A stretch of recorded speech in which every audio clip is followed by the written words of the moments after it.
Alright, hey guys, what's going on? So today we are going to be looking at some more mathematical animations using Manim, Matplotlib, MATLAB, and all the rest. And the point here is to be able to understand mathematics from a coding perspective so that we can be able to communicate our ideas in math and physics in this way so that we can have these really beautiful animations. And we're going to go into some depth here as we continue in this series.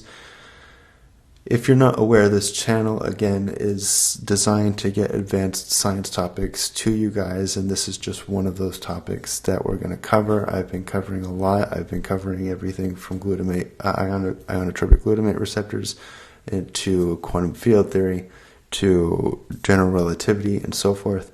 This channel is, the aim for this channel, again, is to be able to get these advanced topics out to you guys, because a lot of online educational platforms out there already give you the generals. They give you general chemistry, they give you general physics, they give you a lot of the general stuff. My goal here is to get to you advanced topics, okay? Stuff that you'll probably more likely see in a graduate course or postgraduate studies or something like that. So let's continue with this.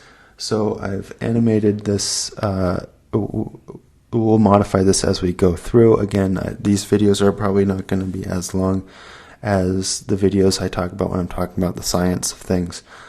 But let's go ahead and just take a look at this animation. So this is what we're animating on the right pane here. And I have my circle. I've talked about this already quite a bit in some of my other videos. I define the circle, define my rectangle, define my hello world, and my hello world is, this is how I'm defining them. I have a radius for each, I have a stroke width and all this. You can pause the video to take a look at this. I've already gone over this in my last video. What I want to do in this video is take a look at indicating, rotating, and updating. And let's take a look first at, so what the first thing I kind of want to look at is this defining the arrow. So I have an arrow. This arrow is the white thing that shows up in the pane, and you can notice it has two heads here, right?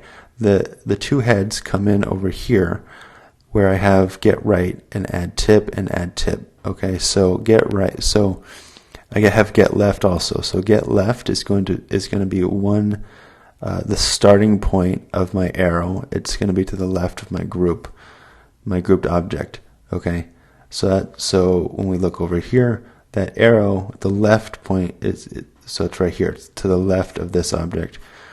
Okay, my hello, it's going to be to the right of the end point. Is going to be to the right of my hello world, and the tip.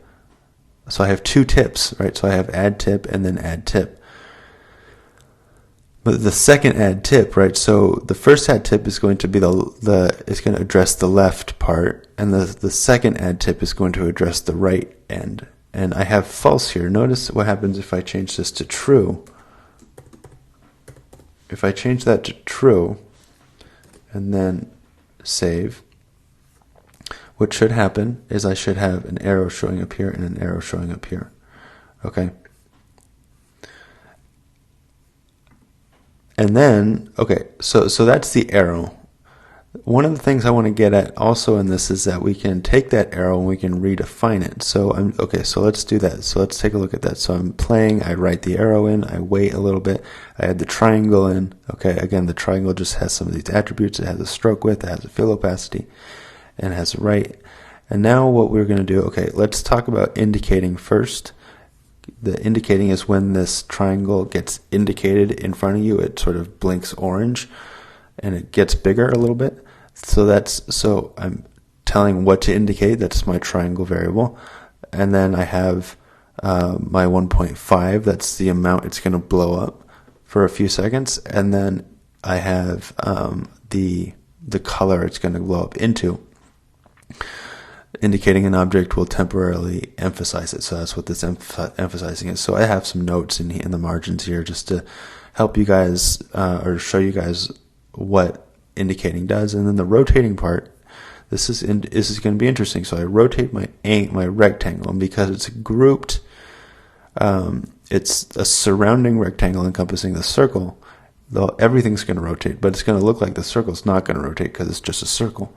And so you can see when it does that, there you go, it rotates, and then the circle actually gets bigger. And that's the scale in place function right here. So scale in place is going to enlarge in that circle as it rotates, because I'm rotating and scaling in place. If I were to say do something like this, if I were to take that and do this, scale in place second,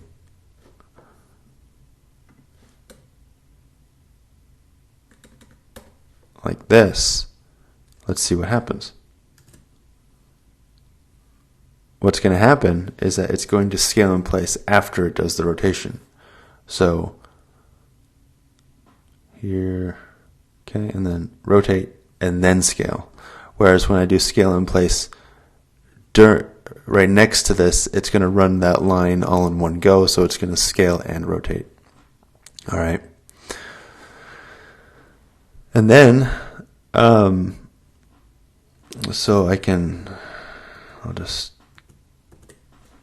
I'll go back to the original.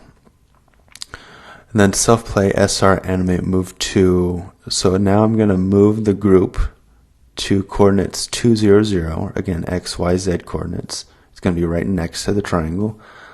And then hello world, animate, move to. So I'm moving my hello world down just a little bit, right? So it's going to move up here, and then this is going to move down, okay? And these are in line. Hello world and the group is in line because the y coordinate's 0. Okay. What I could do for my hello world, for example, is like if I said -2, for example, and then I ran that, what will happen is that this will go down lower than this comes up. Okay. So like that. All right. Now we redefine the arrow. So here's my arrow up here. I defined it in this way. Now I'm going to redefine it. I'm always going to redraw it again. I'm going to have it be an updater. And upon redefining it, the different thing that I'm going to do here is I'm going to say I want it to update with the circle. Okay, not with the group. Right here I have the group as my SR group. My SR again was my V group. Here I'm just updating with the my circle variable now, so that the circle comes out of the group. But as the circle comes out of the group, the arrow is updating just with the circle and not with the group. Right? So let's see that again. So it comes up here, the circle then moves this way as the arrow updates with the movement of that circle. So that's one of the big things that I kind of wanted to get across to you guys in this video, is that you can redefine objects, okay? And in redefining objects within one line of code, you can update as well as ungroup, okay? And that'll be useful for later as well. And then self-play, the circle, so then we move the circle. Because here we're just saying we update with the circle, and then we have to say what we're going to do with the circle. So the circle, animate, move to, coordinates 0, 0, 0, again X, Y, Z coordinates, and then hello world, move to. We're going to go down here. I modified this. I'm going to just bring this back to 0. All right. And that is really what I want to cover in this video. So again, these videos that cover how we animate stuff in math and physics are going to be shorter than the videos that we cover when we talk about various other topics in math and science. And so with that being said, I haven't really used the iPad yet. We'll go ahead and do that when things get a little bit more complicated. But the idea here, again, is that I'm just trying to get this information across to you guys as fast as possible before we start animating tensors and interesting things like that. So with that being said, make sure to hit that like and subscribe button, and I'll see you guys in the next video.